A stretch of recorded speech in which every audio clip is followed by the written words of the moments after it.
ইন্ডিয়াতে অনেক গরু ফার্ম আছে, তারা গরুর দুধের জন্য না, গরুর গোবরের জন্য গরু পালে।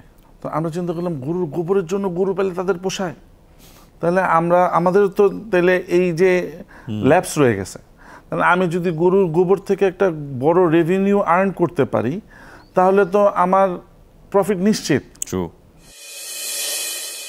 তখন আমরা শুরু করলাম বাংলাদেশে, আমার মনে হয় এত বড় বায়োগ্যাস প্ল্যান্ট বোধহয় কারণ নাই, 1114 মিটার কিউব আমরা একটা বায়োগ্যাস প্ল্যান্ট। কোথায়? অলরেডি বরদেশ, বৈলাপুর। ওকে, আমিনবাজার ব্রিজের একটু পরে শুরু হয়েছে নাকি এস্টাবলিশড? আমরা অলরেডি কনস্ট্রাকশন কাজ শেষ। আমরা গোবর ফিডিং দেওয়া শুরু করছি। গোবর ফিডিং দেওয়া শুরু করলে এটার গ্যাসের প্রোডাকশন আসতে প্রায় 60 থেকে 70 দিন সময় লাগবে। তো আমরা ওইটার জন্য ওয়েট করতেছি। ইন দ্য মিন টাইম আমরা একটা কম্প্রেসার আনাইছি, ওইটা দিয়ে আমরা এই গ্যাসটাকে বোতলজাত করে ফেলবো। ওকে, হ্যাঁ, আমাদের যেমন কিচেনে প্রচুর গ্যাস লাগে, আমাদের প্রত্যেক মাসে প্রায় 8 থেকে 10 লাখ টাকার এলপি গ্যাস কিনতে হয়। আমরা এটাকে বোতলজাত করে আমাদের কিচেনে নিয়ে আসবো। ওকে, সো আপনাদের কিচেনকে এটা সাপোর্ট করবে? আমাদের কিচেনকে এটা সাপোর্ট দেবে। আর যে স্যালারিটা বের হয়ে আসবে বায়োগ্যাস প্রডিউস করার পরে, ওইটা কিন্তু কম্পোস্ট স্যালারি। এক্স্যাক্টলি। ওইটাকে আমরা ডাং ড্রায়ার দিয়ে পাউডার ফর্মে নিয়ে আসবো, সার হিসেবে ইউজ হবে। এনে আমরা ব্যাগে করে 5 কেজি এবং 25 কেজির প্যাকেট সাইজ করব। 5 কেজির প্যাকেট সাইজগুলো আমরা ডিপার্টমেন্টাল স্টোরে নিয়ে সেল করব। যারা ছাদ বাগান করে তারা তো কাঁচা গোবর ধরতে হতে পারে, তাদের একটু সমস্যা থাকতে পারে, একটু ঘৃণা লাগতে পারে, কিন্তু একদম পাউডারের মতন শুকনা গোবর ধরতে তাদের সেই খারাপ লাগবে না। তো আমরা ইন্ডিয়াতে দেখছি, আমি কেরালাতে গেছি, কেরালার ওয়ান অফ দ্য বিগেস্ট ওই যে শপিং মল হচ্ছে লুলু মল। লুলু মলের ডিপার্টমেন্টাল স্টোরে ড্রাইড ডাং সেল করতেছে। তো যারা ছাদ বাগান করে, শৌখিন বাগান করে, তারা কিন্তু সেইটা কিনে নিচ্ছে। তো আমরা এর জন্য 2টা প্যাক সাইজ করছি, একটা হচ্ছে 5 কেজি, একটা হচ্ছে 25 কেজি। সব আপকামিং, এটা 1 মাসের মধ্যে চলে আসবে।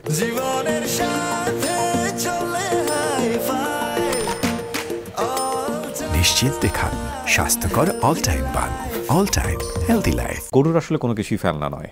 শুধু আপনি গোবর নিয়ে কেন কথা বলবেন? আমি শুনলাম যে গরুর ইউরিনটা নিয়েও নাকি অনেক চিন্তা ভাবনা হচ্ছে, দেশের বাইরে সেল হয় বা এরকম কোনো কিছু। আমরা ইউরিনটাকেও ধরে রাখার জন্য ট্যাঙ্ক রাখছি। সো এটা কি আলাদা হবে নাকি বায়োগ্যাসের সাথেই? না, এটা হচ্ছে বায়োগ্যাস প্রডিউস হওয়ার পরে যে স্যালারিটা চলে আসবে, সেই স্যালারিটাকে যখন আমরা স্কুইজ করব, স্কুইজ করলে তখন সলিড পার্টটা চলে যাবে ডাং ড্রায়ারের ভিতরে, আর লিকুইড পার্টটা তখন আরেকটা ট্যাঙ্কে চলে যাবে।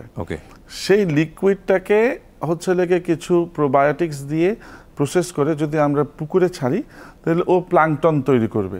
That is an organic food for the fish. Okay okay, তো এইটাই ইউরিনটা আসলে এই কাজে ব্যবহার হবে। আর যেহেতু ওইটাতে মিথেন গ্যাস থাকবে না, তো it will not cause any harm to the pond. Okay, তো যার কারণে অল সায়েন্টিফিক। তো আমরা এর জন্য যেমন হচ্ছে আমরা যখন একটা গরু কাটি, আমরা প্রচুর অনলাইনে গরু গোস্ত সেল করি, কিংবা আমাদের নিজস্ব প্রচুর গরুর গোস্তের চাহিদা আছে। তো আমাদের প্রতিদিন 4-5টা গরু কাটা হয়। তো আমরা যে গরুগুলা কাটি, আমরা সেই গরুগুলার যে অফালসগুলা আমরা আমাদের অনেক বড় একটা ফ্রিজার আছে, আমরা এগুলোকে প্রিজার্ভ করি।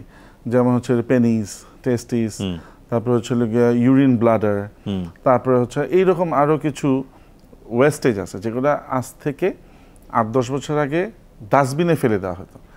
এগুলোকে আমরা গরু কাটার সাথে সাথে এগুলোকে ফ্রিজারে ওয়াশ করে ফ্রিজে প্রিজার্ভ করি।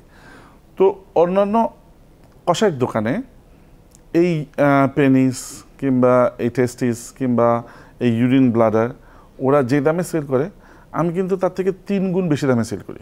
হাউ? বিকজ ওদেরটা ওরা সাথে সাথে ফ্রিজ করে না। আচ্ছা, এটা তো একটা লাইফ জিনিস, এটা ফ্রিজে যেতে যেতে মনে করেন 24 ঘন্টা সময় লাগে, তো ডিকম্পোজিশন হয়ে যায়, তখন এটা A গ্রেডের থাকে না, তখন এটা B গ্রেডের হয়ে যায়। এগুলো কি করে মানুষ খায়? ফুড এগুলো এক্সপোর্ট হয়। আচ্ছা, চায়নাতে এক্সপোর্ট হয়। চায়নারা তো আসলে কিছুই খাওয়া বাকি রাখে না। তো না, এগুলা দিয়ে যেমন পেনিসটা এক্সপোর্ট হয়েছে জাপানে। জাপানে ওদের দেশের খুব expensive cat food, dog food তৈরি হয় এটা দিয়ে। আচ্ছা, খুবই expensive cat food dog food তৈরি হয় এগুলা দিয়ে। তো হচ্ছে জাপানে এক্সপোর্ট হচ্ছে। তো যারা এগুলো এক্সপোর্ট করে তারা লোকাল মার্কেট থেকে নেয়, কিন্তু ওগুলোর কোয়ালিটি অত ভালো না, কিন্তু আমাদের কাছ থেকে বেশি দাম দিয়ে নেয়, কারণ আমরা কাটার সাথে সাথে ফ্রিজ করে ফেলি। ওকে, যার কারণে আমাদের কোয়ালিটিটা কোনো ডিকম্পোজিশন থাকে না। হোয়াট অ্যাবাউট স্কিন, চামড়ার ব্যাপারে কি করছে? চামড়া নিয়ে আসলে আমাদের অনেক ভাবতে হবে। চামড়া তো অনেক বড় একটা শিল্প। গার্মেন্টসের পরে চামড়া রপ্তানি আমাদের সবচেয়ে বড় বৈদেশিক মুদ্রার আয়ের উৎস হতে পারে। কিন্তু এই জায়গায় যে চামড়া শিল্পটাকে যে হাজারীবাগ থেকে হেমায়তপুর নেওয়া হলো, ওই জায়গায় যে সেন্ট্রাল ইটিপিটা অকার্যকর হয়ে গেল, এটা আসলে সরকার সেন্ট্রাল ইটিপি কেন করছিল? যে পার্সোনাল ইটিপি থাকলে সবাই ঠিক মতো, ইটিপি রানিং কস্ট অনেক হাই, সবাই ঠিক মতন রান করতে চায় না বিকজ অফ দ্য কস্ট। তো সেন্ট্রাল ইটিপি হইলে তখন সরকার রান করবে, সরকার এটা তখন আর কষ্টের দিক চিন্তা করবে না। বাট সরকার তো আর রান করতে পারে নাই। আবার পার্সোনাল ইটিপিরও সরকার জায়গা দেয় নাই, কারণ সরকার যে প্লটটা অ্যালট করছে সেগুলোতে পার্সোনাল ইটিপির সুযোগ ধরা নাই। তো এর জন্য আর কি এই সেক্টরটাই আস্তে আস্তে একটু বসে গেছে। আমাদের এক্সপোর্ট আমরা এখন চায়নার মার্কেটে এক্সপোর্ট করি। চায়নার মার্কেটে কোনো অ্যালায়েন্স করতে হয় না, আমাদেরকে ফুলফিল করতে হয় না। বাট আমরা ইউরোপিয়ান কিংবা আমেরিকান মার্কেট, যেমন হচ্ছে যে গার্মেন্টসের যে অ্যাকর্ড অ্যালায়েন্সের যে শর্তগুলো আমাদেরকে ফুলফিল করতে হয়। আমরা যদি ইউরোপিয়ান মার্কেট কিংবা আমেরিকান মার্কেটে যদি এক্সপোর্ট করতে চাই, আমাদের কিছু প্রোটোকল মানতে হবে। যেমন আমাদের ইটিপি, যেমন পরিবেশ দূষিত হচ্ছে না, এইরকম কিছু জিনিস আমাদের মানতে হবে।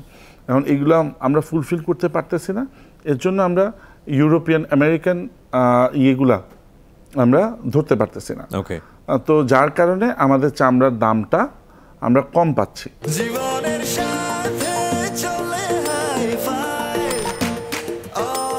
নিশ্চিন্তে খান স্বাস্থ্যকর অল টাইম পান, অল টাইম হেলদি লাইফ। তো এটা আসলে আমার কাছে মনে হয় সরকার অনতি বিলম্বে এই ব্যাপারে কঠিন নজরদারি দেওয়া উচিত। তাহলে চামড়া শিল্প আমাদের দেশের দ্বিতীয় বৃহত্তর রপ্তানি শিল্প এবং দ্বিতীয় বৃহত্তর ফরেন কারেন্সি আর্ন করার। বেশ কয়েক বছর ধরে আমরা দেখছি এই সমস্যাটা, প্রায় লম্বা সময় ধরে আমরা দেখতে পাচ্ছি যে মানুষজন চামড়া নিয়ে গিয়ে রাস্তার মাঝখানে ফেলে দেয়। মানুষজন এত কম দামে, আমি নিজেই দেখেছি এই চামড়ার দাম যদি ভালো হয়, আপনি একটু চিন্তা করে দেখেন, আজ থেকে 10 বছর আগে 120 কেজি মাংস পাওয়া যেত, এরকম একটা গরুর চামড়া কিন্তু 3000 টাকা বিক্রি হতো। এখন 300 টাকাও বিক্রি হয়, এখন 300 টাকা বিক্রি হয় না। তাহলে এখন যদি 120 কেজি মাংস পাওয়া যায়, এরকম একটা গরু, আমরা যদি ইনফ্লেশনের কথা চিন্তা করি, তাহলে বিক্রি হওয়া উচিত 5000 টাকা। রাইট। তাহলে 5000 টাকা বিক্রি হলে কিন্তু আমার অটোমেটিক্যালি 50 টাকা পার কেজি মাংসের দাম কিন্তু কমে গেল।